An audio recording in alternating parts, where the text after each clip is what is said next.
Namaste, friends. Namaste, my friends. I am Steven. I'm Candace. And we're from Arcana Mind Body Spirit, coming to you from our crystal garden in Toronto, Canada. And today we are going to be talking about a frenemy of mine, the element of water. Oh, water. Our friends in the West. Just go to sleep. This is one of my coping skills I'm working on. We call this trauma napping.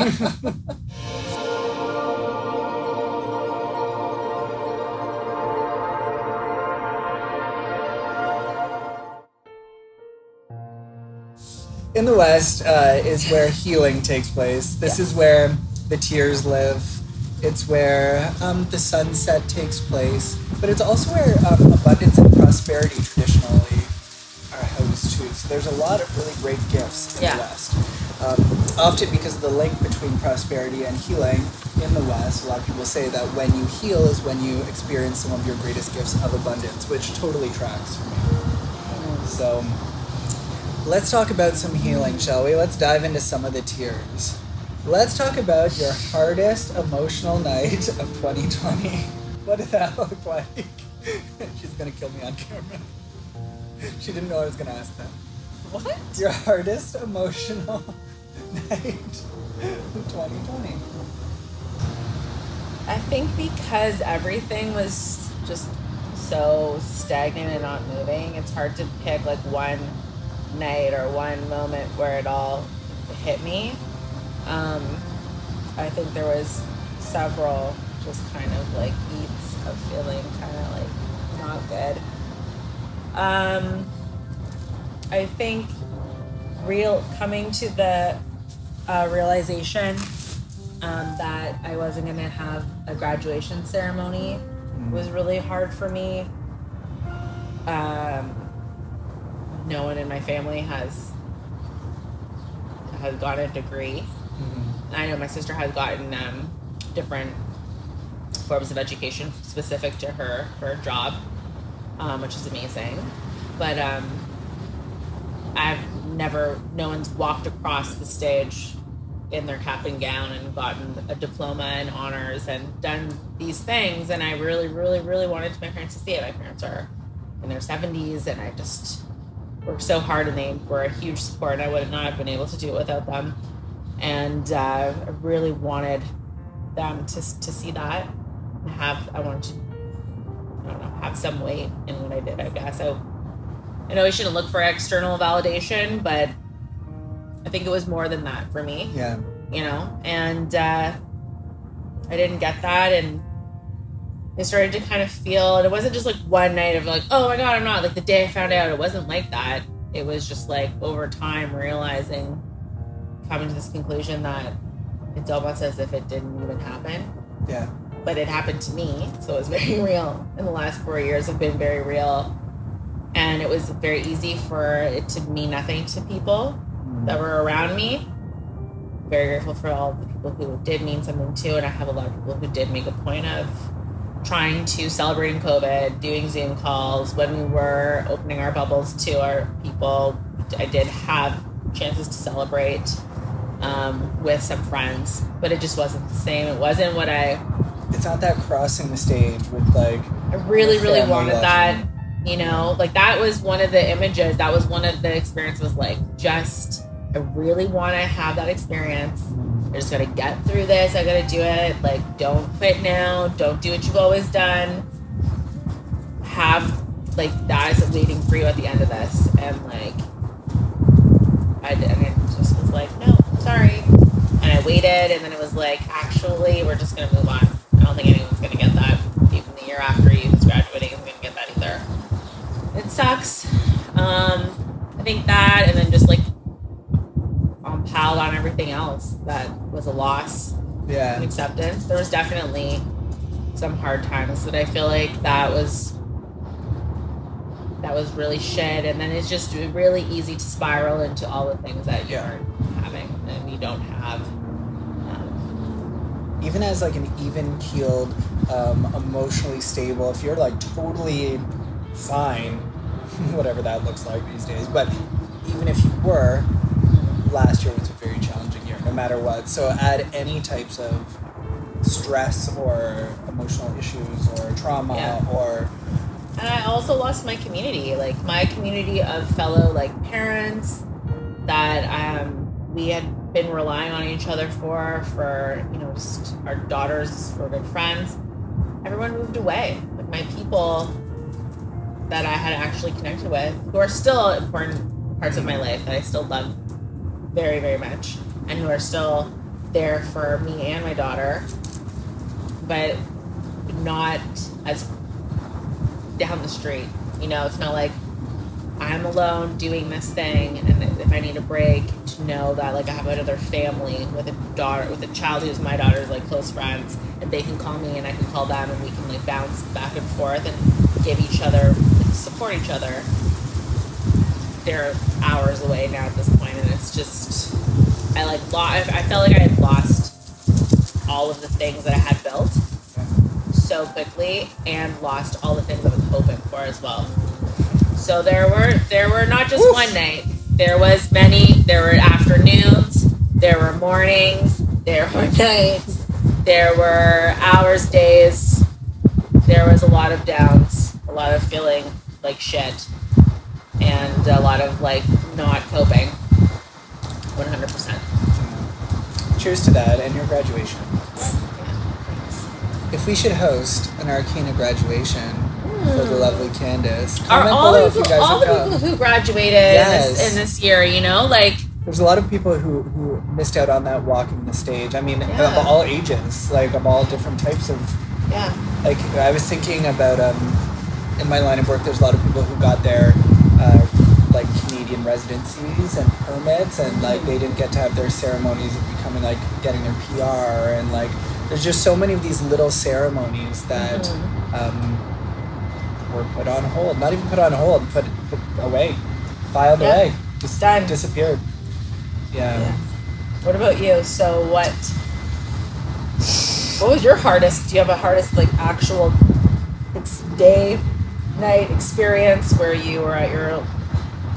I remember a very specific moment of like crash.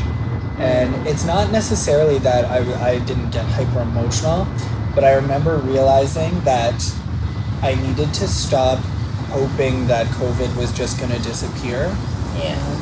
And it wasn't like we're just waiting for a month or two. Or I remember still sort of, I don't know if I was holding on to hope, or I wasn't like the media that I was exposed to, or the people that I was around. And for some reason it felt like there was going to be a bit of a over quicker, I guess. But as you know, for my job, I travel a lot.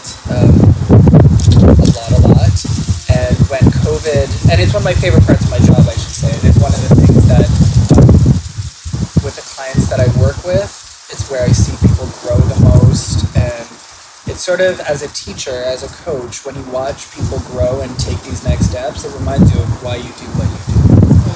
And it also doesn't hurt that we do it in gorgeous places around the world. That's also good. I can't say that enough. But when it all got canceled, it was sort of like, okay, this trip's canceled, but we still have this. Oh wait, now that's canceled. Okay, but don't worry, we still have that. And I remember when we canceled London, which was, it probably would have been about the end of May, about there, somewhere there.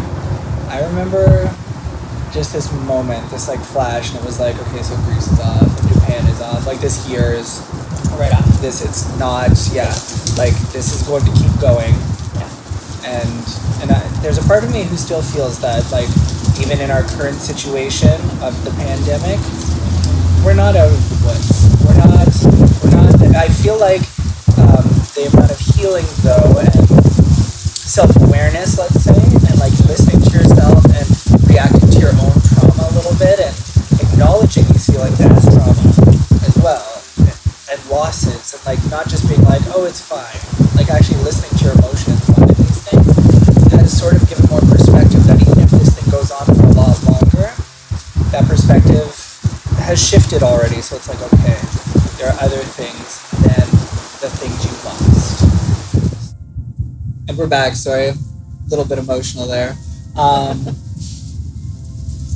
This is where the West is. The tears live in the West. Like emotional. Yeah. She's a harlot. So that, yes, that's how I sort of like listen to myself and listen to my trauma, accept my trauma. What were the things that you did in order to heal, or are you still doing? Because I feel like no one is really out of this yet. But what are you currently doing as modalities of healing that help you mend? So for me, I have to talk about it. Okay. I have to. Which is why she has an air sign best friend. Yeah. We love to talk. I do, and I also feel very grateful for my girl Zozo, my earth sign, you know, which is good for me to have because it also gives me, we are very opposite, but very connected to each other, and I love her dearly, and so it's nice to have. She's awesome. Hey Zozo. I love you. So it's good to have someone who's giving a totally different perspective sometimes and just like being aware of that.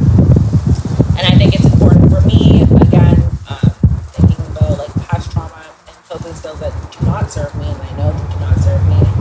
Asking for help and being vocal about how I'm feeling, you know, even saying like, oh, I'm going to have an emotional nap today because these are things that are happening to me, to put myself out there, to be vulnerable, even to people that know me and love me, I think is part of my healing and helps. I think doing some work with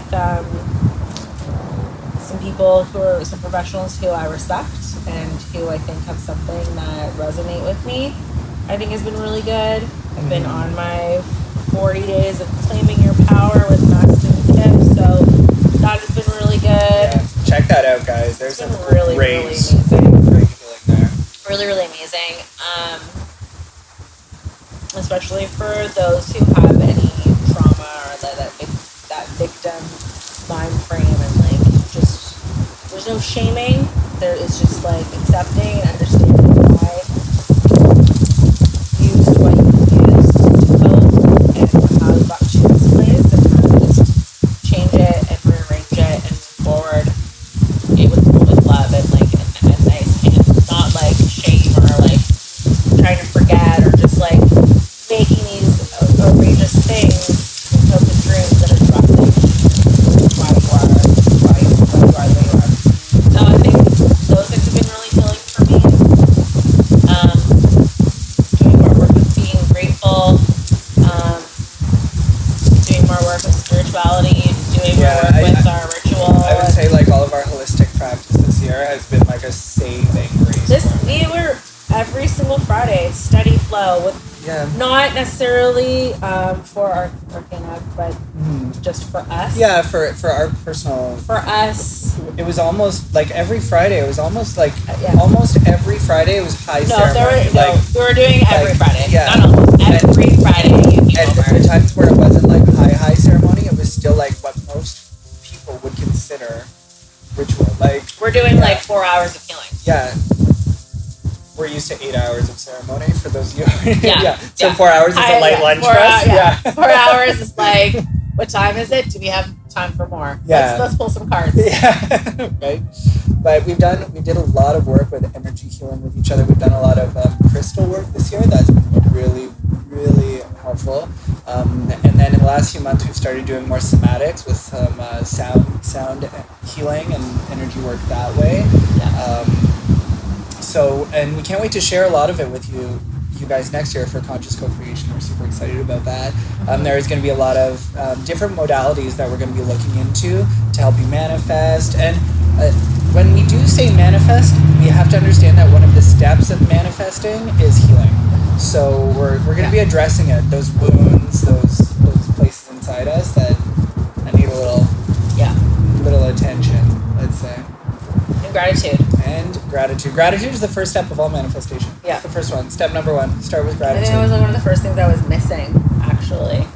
Usually to our before people have their spiritual awakening, it's usually a big That's the thing. You got to start with the gratitude. You can't start with the want. Start with the gratitude. Yeah. So, as we move forward into 2021, what would you like to heal? What would I like to heal? I would like to heal some of the blocks that I feel like I have in regards to being vulnerable, to having faith in the process, and just like being able to have that faith so that I'm comfortable just being organically me. Yeah. I think that block is a big one. It's the focus probably for me right now. I want to. That's beautiful. Yeah, I think that's my goal as far as healing goes. Yeah. I want to look at the past and I want it to no longer hurt. I want it to just, it scars, it does, but it doesn't still have to bleed. It could be. Well said. Yeah. Can we make a meme that says that? It scars, it doesn't have to bleed. And I feel like that's the goal. That is my goal. That's what I'm working on. What about you? What are you healing?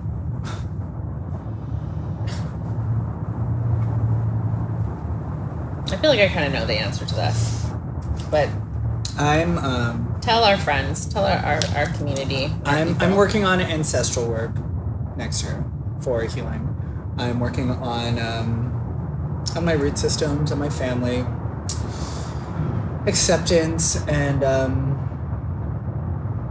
there's all kinds of healing on there. Maybe I'll do an episode on ancestral healing. I feel like I can't be alone on that, and releasing some of the wounds and root systems that come along with that. And being at the age where I am at now, and my parents being older, there's also a different feeling. I'm sure a lot of you are out there experiencing that. There's a different levity on getting to the bottom of things and you see your parents' mortality, and it's like, whoa. And it also raises questions inside you that, like, I mean, they're old, so does it matter how I feel? And you start sort of questioning your own authentic voice inside. And anyways, so this for me is going to be a year-long process. I can't wait till next year around fall when we enter shadow season. I feel like that's going to be some deep work for myself and all of you in our... I'm sitting here in all black, like... Yeah, she's ready for shadow season. I mean, it technically is the season of rest right now, but I feel like by the time next year comes with... I did the shadow work I could this year. There's only so much I can handle. I had to release my own shit that came up in 2020. That was this shadow for me. Next year, I'm hoping I'm in a place where I can... it's going to be a year-long process. One of my teachers who I love working with is Athena Parakis. You guys should check her out on Sage Goddess. She's amazing too. And one of the things that she always talks about is shadow work is kind of an overused term. And it should be like acknowledgement. It's like a process of acknowledgement. And instead of saving it for just shadow season, it's a constant process and using the whole wheel of the year in order to acknowledge some of these shadow facets of ourselves. It's a really beautiful thing that we're going to be exploring in Arcana next year. So I'm really looking forward to that. So why don't you guys write in and let us know, how are you healing right now? What are you looking to? What's helping you do the work? And next year, what things are you looking to heal? Yeah. What do you want to get done? Yeah. How'd you get there?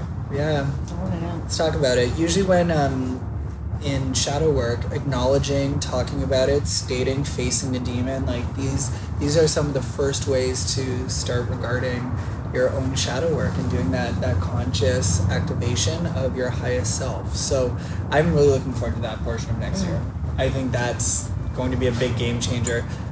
Because again, even within shadow work, it's without doing that work, manifestation is impossible. There's always dark to every light. The shadow's always there. So learning to integrate it is a part of the magic. Looking forward to it, guys. Make sure you hit below. Subscribe. Yeah, hit that little bell right there. Check us out on Instagram, Facebook, YouTube, all the things. Lovely to see y'all today. Namaste. Namaste.